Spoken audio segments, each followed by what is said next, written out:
For part C, we're going to continue looking at the rational zeros. And to do that, again, we need to figure out what is our leading coefficient. First off, we need the degree of the function, and then we need the constant at the end. So the degree of this function is 4. The constant at the end is 10, and the leading coefficient is 1. Therefore, the factors of 10 are 1, 2, 5, and 10, positive and negative. And this is actually really nice because Q is just plus and minus 1.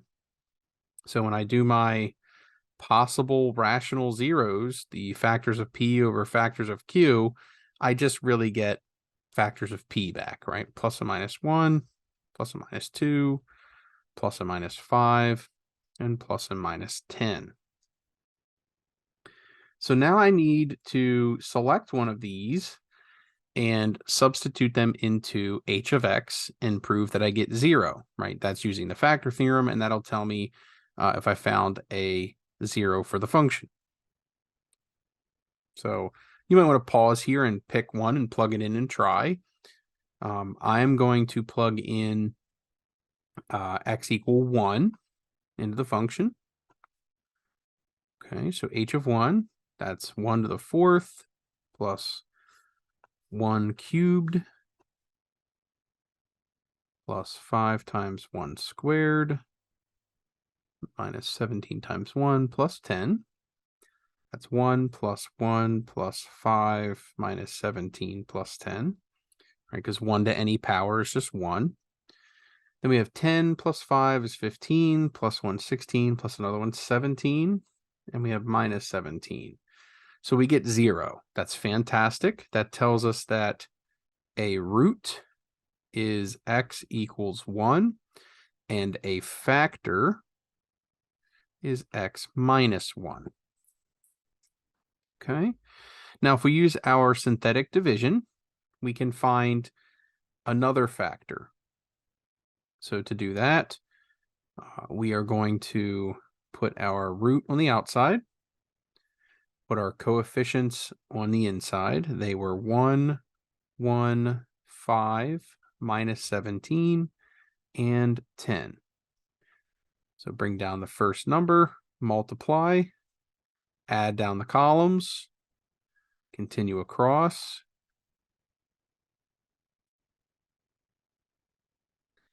Right, this is negative 10. 1 times negative 10 is negative 10, and 10 plus negative 10 is 0. That is fantastic, right? Because that's our remainder.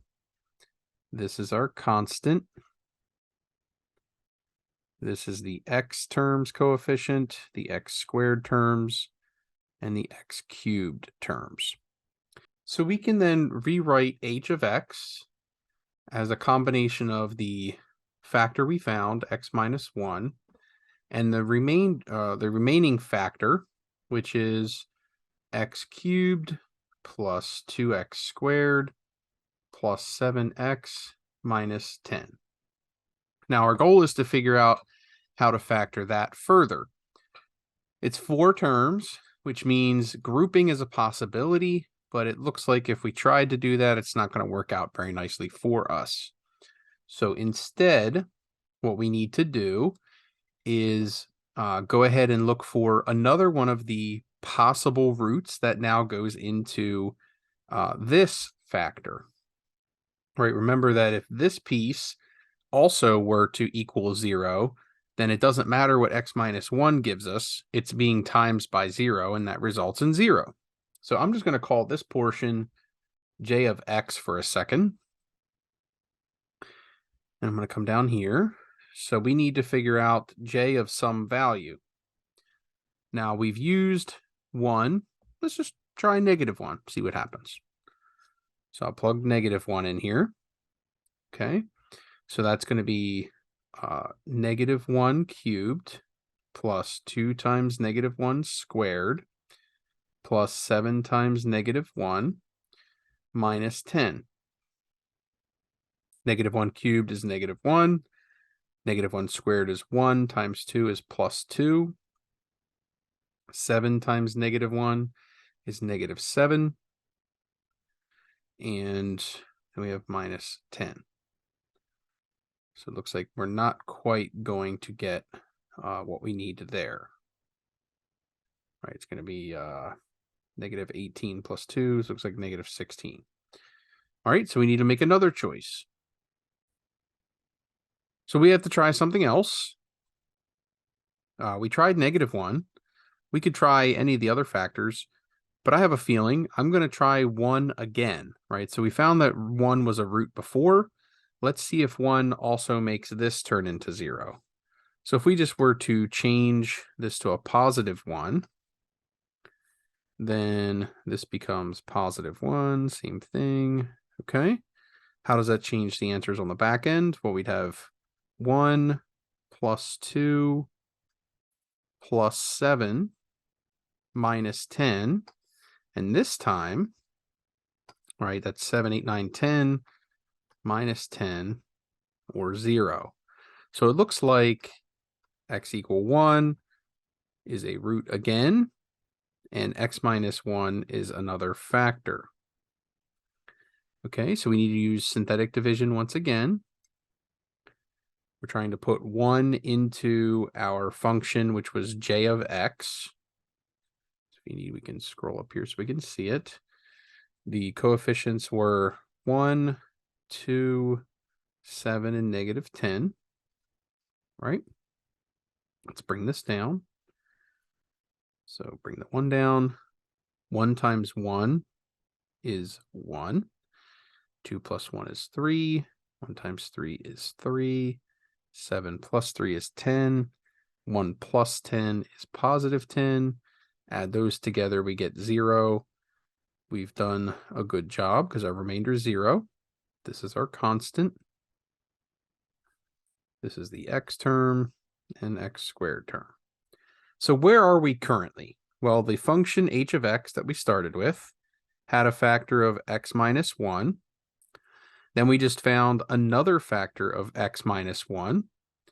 And what's left over is x squared plus 3x plus 10 from our synthetic division we just performed.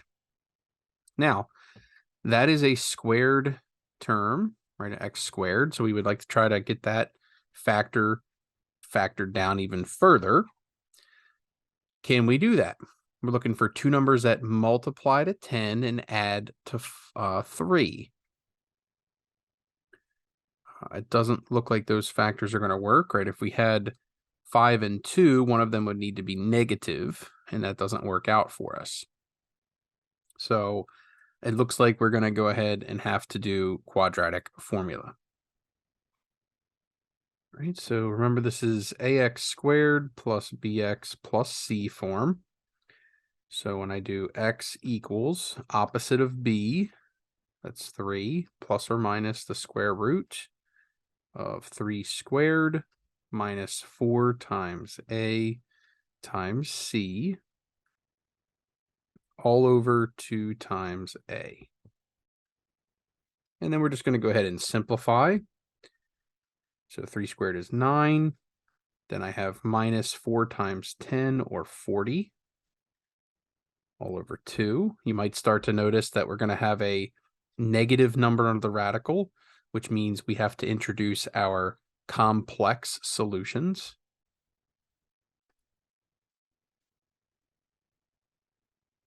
The nice thing is that that radical is a nice number, right? The square root of 36 is something that comes out nicely. So remember, negative, we make that -1 times 36, or square root of -1 times square root of 36, which is just I square root of 36. And the square root of 36 is nice because it's just 6. So we get -3 plus or minus 6i all over 2. And if we break it into two parts to make it a plus bi form and use the two solutions, we get x equals -3 halves plus 3i, and we get x equals minus 3/2 minus 3i. So these are 2, and then remember we had x equaled 1 with multiplicity of 2. So let's go ahead and plot. Of course, we're not going to see the two solutions that are complex, right, in our real Cartesian plane, but we can go ahead and look at the others. So I've went ahead and taken the liberty of plotting the function already. You'll see it's a 4th power polynomial, but we only have one real root, which is at 1, 0. And so the other two were complex, and that therefore they're not on this graph because they're in the complex plane, not in the Cartesian plane.